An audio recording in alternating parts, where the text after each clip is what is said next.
You need to modify or cut more than 6 dB. This is my own personal rule. In a particular frequency space, I usually say if you've got to go past 6 dB, there's probably something that needs to be changed in the raw audio capture.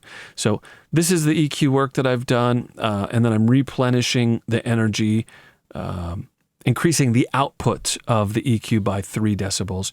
And then I'm going into the Schoeps Omni channel, and we're adding a gate expander, some saturation.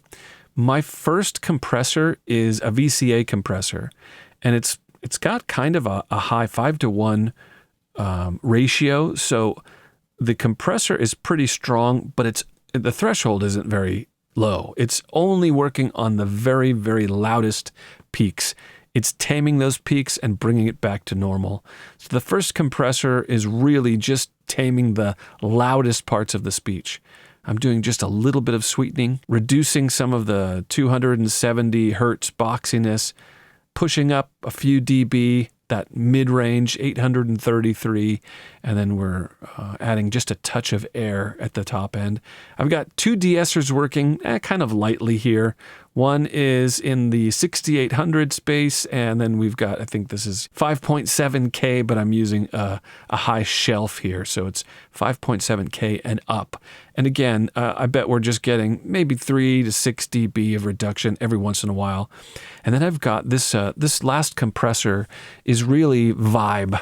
It's a very low ratio, wide open attack, and a slow release. This soft knee compressor is being used to really give a liquid type of a slow and soft dynamics. When he gets louder, it pulls it back slowly, and then when he gets lower or gets back to the normal volume, it raises it back up again. And it's doing it very slow and gently. You really don't hear it working.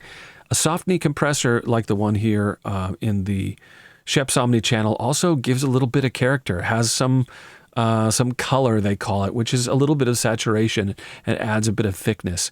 It's so subtle, but it's there. And you only really realize it's there when you remove it. And I think you'll hear that. I'll turn all of the processing on and off, and I want you to kind of A/B, go back and forth between the unprocessed and the processed sound, so you can hear even that saturation. Listen for that thickness, and it's a really pleasing type of sound, especially on a well-recorded foundation, a raw audio capture. I think that saturation really comes through, and it sounds nice, and it's easy to do because you've got a good raw audio capture to begin with.